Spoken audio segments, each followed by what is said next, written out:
Chapter 824. The escaped criminal's name is Hosanna. He seemed to know who you were from before First Princess, and now it looks like you know who he is as well. Am I wrong? At Kana's words, Myra blinked in surprise. How could you know that? No, I guess such questions are meaningless to you. The short-haired woman before her appeared to be a girl who knew nothing of fighting, but in reality, she was one of the deputy commanders of the cavalry. Myra vividly remembered how Yudhir had mentioned Kana wants deceptive strength contrary to her unassuming appearance. While her exact abilities were unknown, anything could happen here. This thought brought calm to Myra's mind. Yes, that's right. I remembered having seen that person before, just a while ago. Kana's eyes sharpened at Myra's response. I need to talk with the first princess a bit longer. The rest of you, go ahead. Understood. I will leave the support arrangements to you. The cavalry members quickly divided their tasks and leaped towards the interior. Myra watched them and then quietly asked Kana, Is my story about that criminal really that important in this situation? Yes, it's important not only to us but also to the Honey family, Kana replied without hesitation. The criminal seen by the princess is closely related to another dangerous criminal we have been pursuing for a long time, and that person is now inside here too. ... To confront an enemy, one must thoroughly understand them.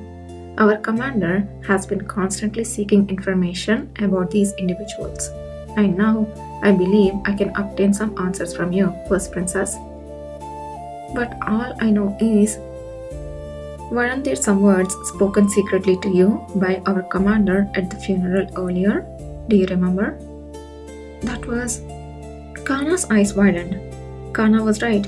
Just before the funeral officially began, while she was talking with Kishir, he had casually mentioned something to her. He asked about the Lord of Conchachista, the recent happenings there, and the fire accident. He said it might be related to the person they are pursuing. I was planning to discuss it in detail after the ceremony. That question must be related to Hosanna. We believe Hosanna and another criminal whom he followed were people who had been imprisoned in that place for a long time and had escaped. To be precise, he was a bastard son born of a noble and his servant. Myra felt her breath stop. The imprisoned bastard son and his servant. Wasn't that the very story she had just been contemplating? Hosanna had a double oath placed on him to prevent him from speaking of his origins.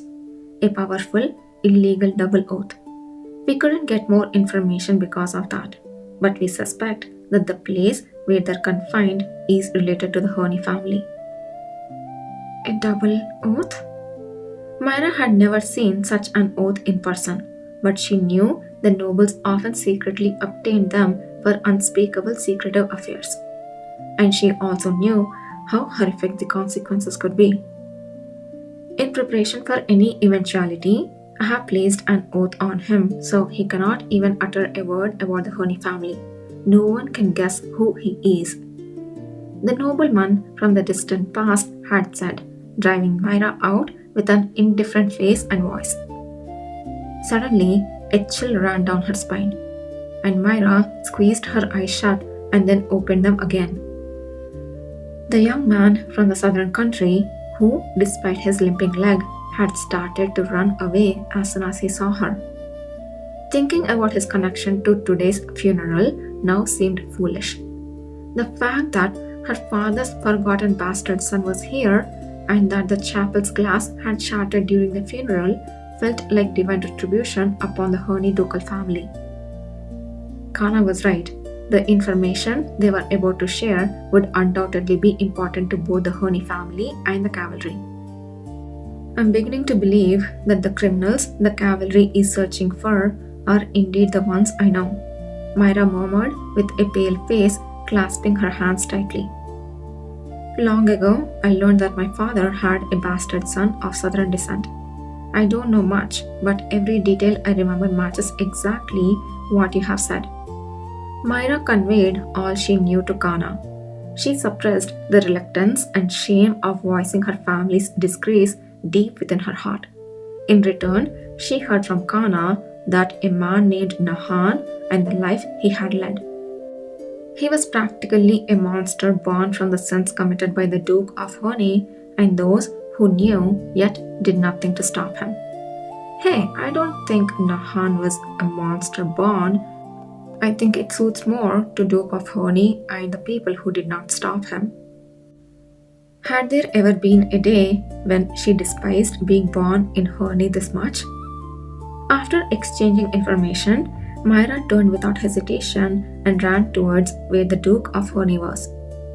The chaos from before, combined with the sleet, had left many carriages in disarray.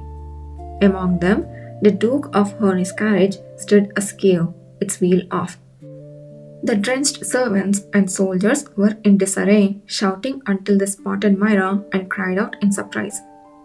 "First Princess, His Grace the Duke is currently..." "Move aside." Myra strode determinedly towards the carriage she did not wish to approach, gripping her garment so tightly her hand turned white.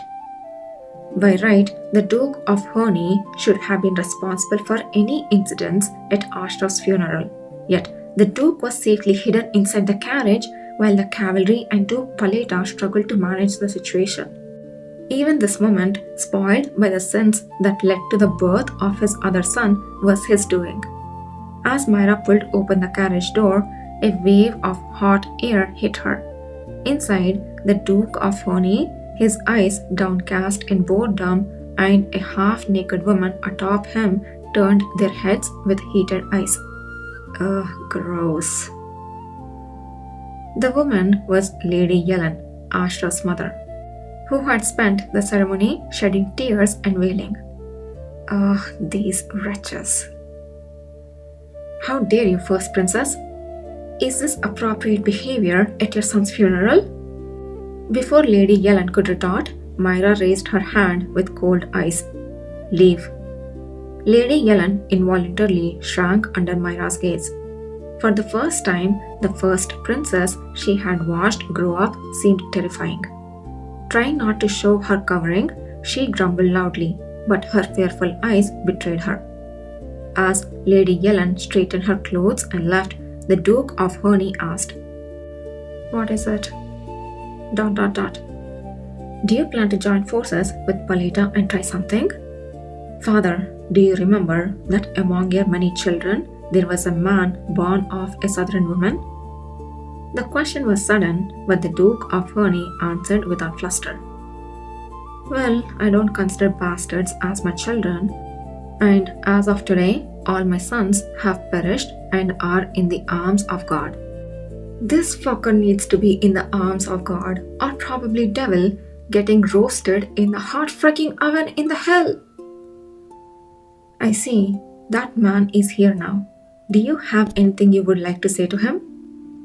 "What strange things you say. That can't be." "Why, because you burned him to death?" At Myra's retort, the Duke of Honey frowned. "Where did you hear such a thing?" "Father, I no longer care whether you chose me as your successor or not. I don't want to live striving for your recognition anymore. So, although you might not like it, I have decided not to just stand by and watch you leave in this carriage today, despite the name of Honey. That's why I came here." "What?" "The head of the Honey family must stay here until everything is settled. That's the least we can do for everyone working hard here. If you won't do anything, at least watch." Myra stepped out of the carriage. The soldiers looked at her with anxious eyes. She scanned them and found the Knights of Honey loyal to her. During her rivalry with Ashraf, Myra had naturally gathered her own people. They might not have wielded much power within the Honey family, but in terms of pure skill, they were among the best soldiers. Myra, who had called upon those who couldn't guard the inside of the chapel during today's funeral due to their lower rank, issued her command in a cool voice. "Seal off this carriage immediately. Honi will fully support the cavalry and the imperial army until today's matters are resolved. Until then, no one from the Honi family shall leave. So, I have a hypothesis, or what I'm assuming might happen in the next couple of chapters, or at least for Nahan's arc. Nahan's been severely injured. He's been injured from the west multiple times, so he's basically more than halfway through the death's door. He's probably just barely holding back, and I don't think he will be able to survive the day unless there is some giant ass miracle happens.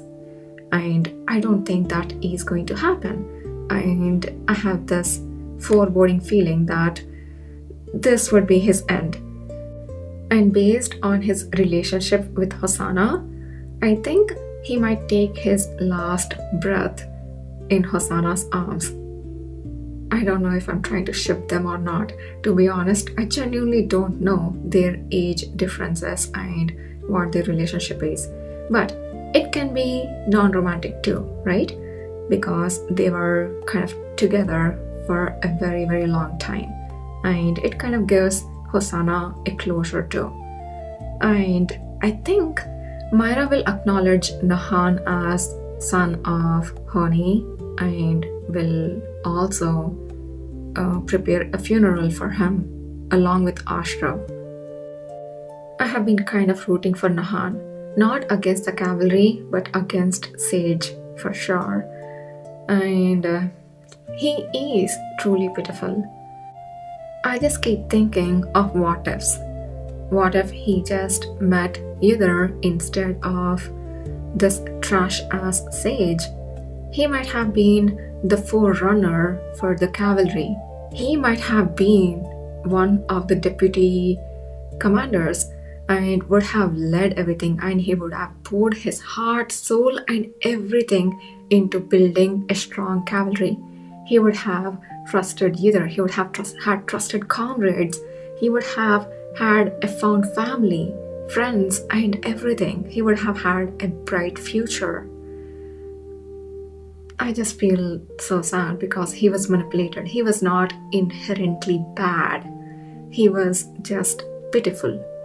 Not condoning his actions just because he was manipulated, and just stating the what ifs.